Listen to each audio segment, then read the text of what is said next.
Hi, welcome to the PassioKnit Spinner. My name is Tracy and this is my Friday update number 8. So I have a few things that I can share you. First of all, let's get rid of those sleeves. So I have a few things on the needles. I am sure you've seen these before. So I'll start with this. So this here is those, oh shit. This is a pair of socks.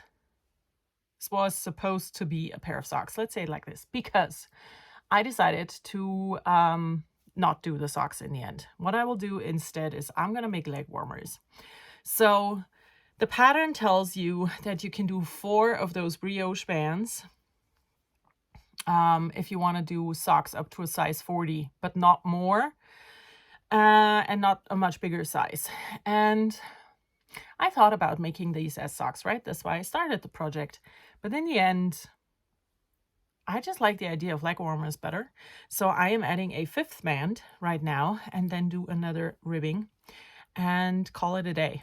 And then, of course, I need to make a second one, but that is the plan for this. So yeah, it changed a bit, but I kind of like the idea. I don't have any leg warmers in my shop, you know, so it's something different. And yeah, I actually think I never made leg warmers before. Now, I have to get the yarn. This is the yarn. It's Regia, you know, nothing special. But I feel like this is going to be very pretty, you know? So I'm making leg warmers. They very much remind me of the movie Flashdance. Not because of the color, of course, but because of the leg warmers. So I'm going to pop that here. That's the first project. That's the one you've seen. And I'm pretty sure you've also seen the blanket.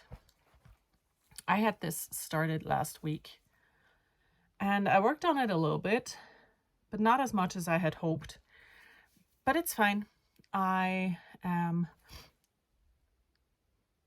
feel like I have to sneeze. So my plan was originally to like really work on this like crazy and then release the pattern in time for being used for advent calendars. And I think that still is a great idea. But realistically, advent calendar season starts next weekend. And I just am not sure if I can do it, right? So this will definitely be a free pattern. It will definitely come this year. It might come before the advent calendars start. It might come as a Vlogmas thing, you know. But I'm not going to stress out about this. So this is just garter stitch, cables, zigzag, hand spun squishy goodness.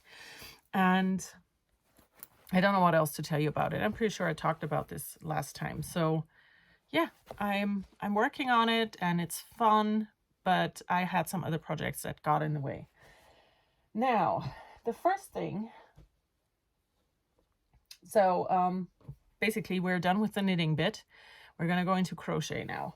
I have started my Christmas sweater. Wait, I need to pull this loop bigger. Okay, here we go. So I started my Christmas sweater. I have decided to do a Christmas sweater for myself.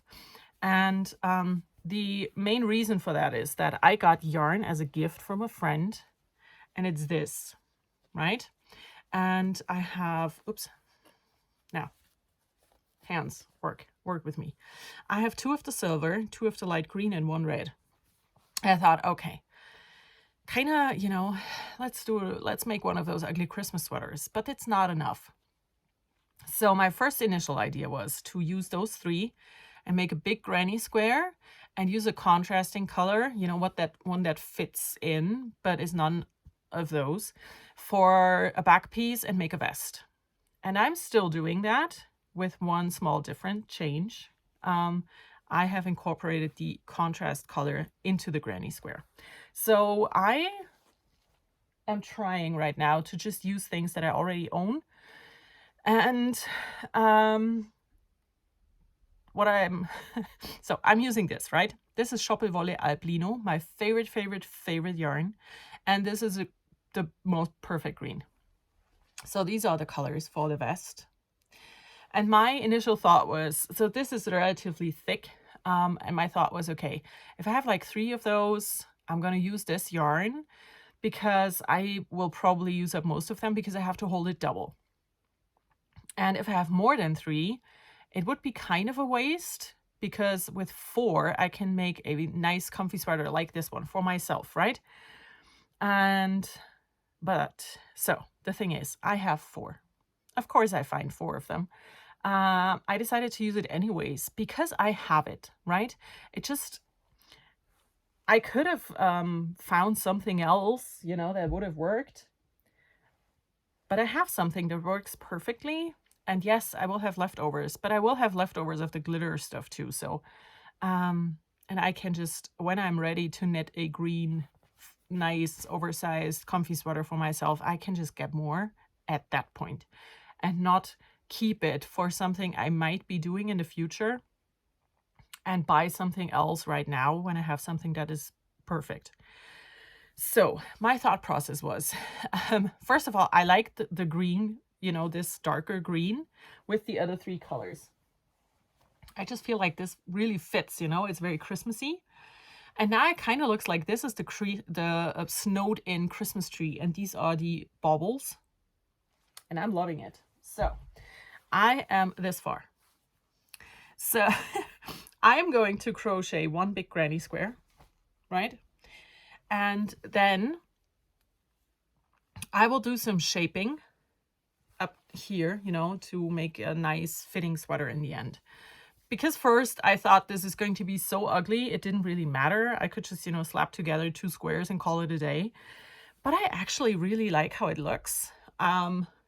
It's not, my typical go-to sweater, but it's not as ugly and horrible as I thought it would be. So I want to make it nice. So I'm doing this granny square right now. I think I need another 2 color repeats. I'm in the last color of my repeat, and I think I'm going to need 2 more to get to the size that I need because I need it to, fit my body from waist to waist. And then I need to decide what to do. I am going to do some shaping up top, that's for sure. But the question is, will I do that shaping in the color sequence and keep that going?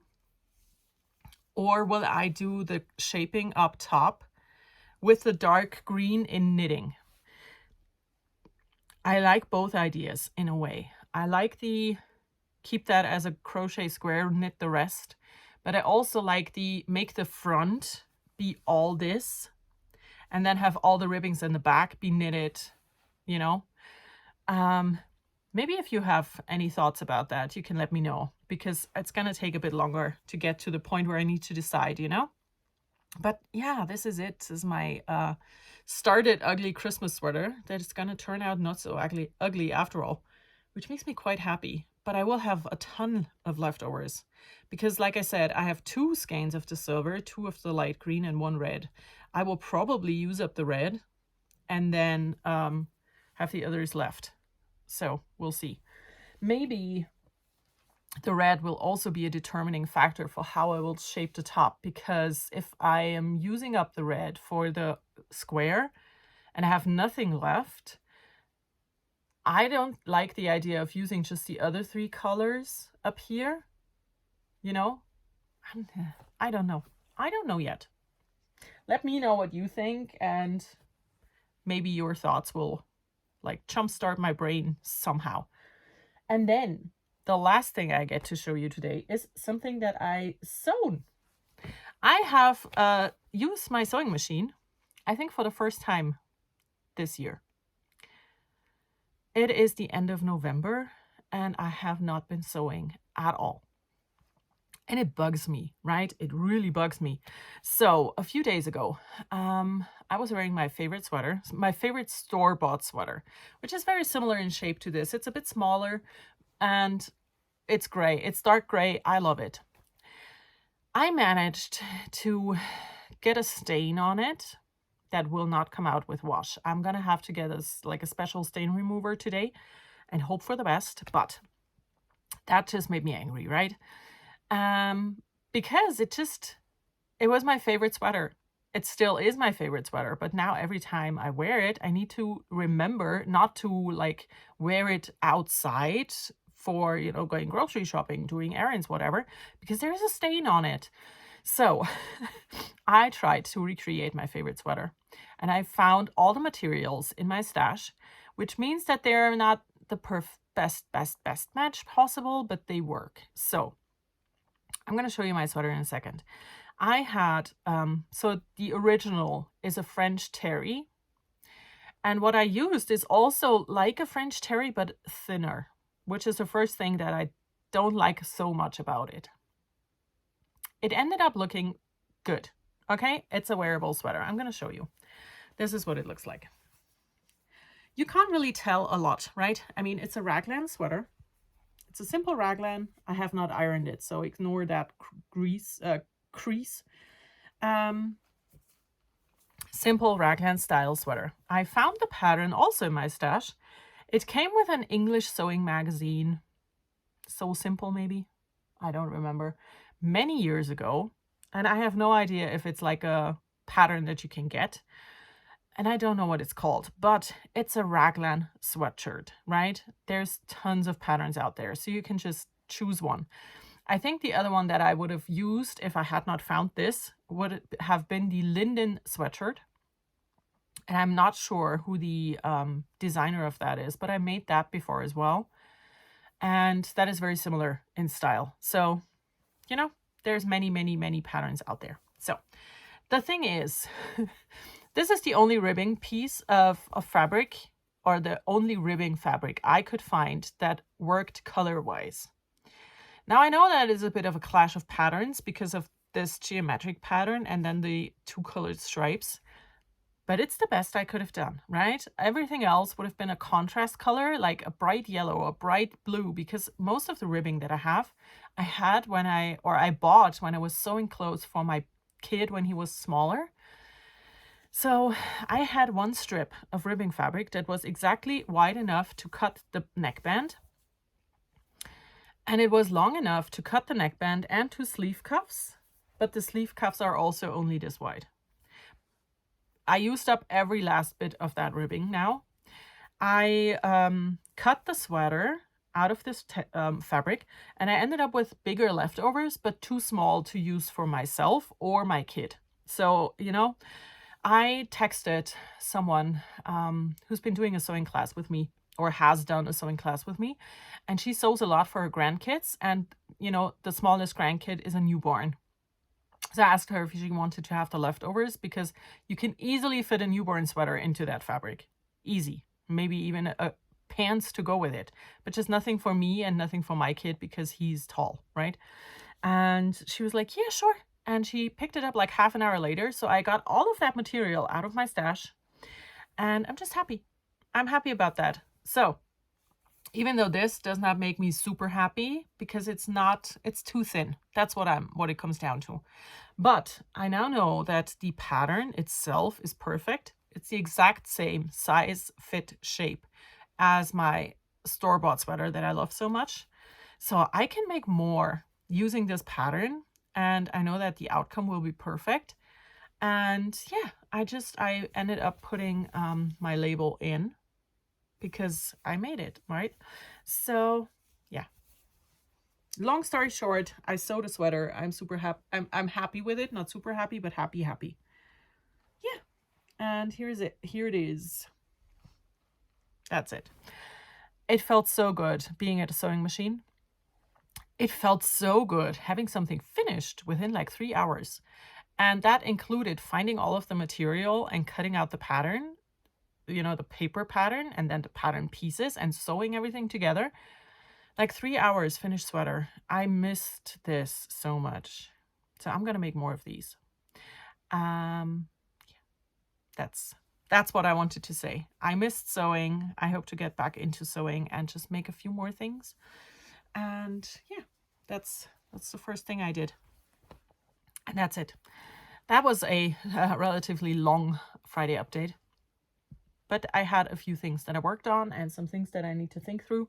So yeah, I'm going to stop talking. I hope you all had a great week.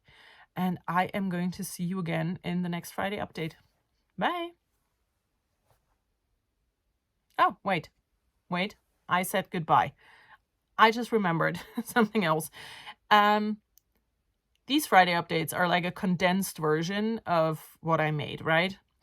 The longer version, all of the thought processes behind the things that I make and how I choose materials and patterns and stuff like this, you can find in my Patreon vlog. I do a vlog every single week. It's always around an hour long, and it's just about my creative life.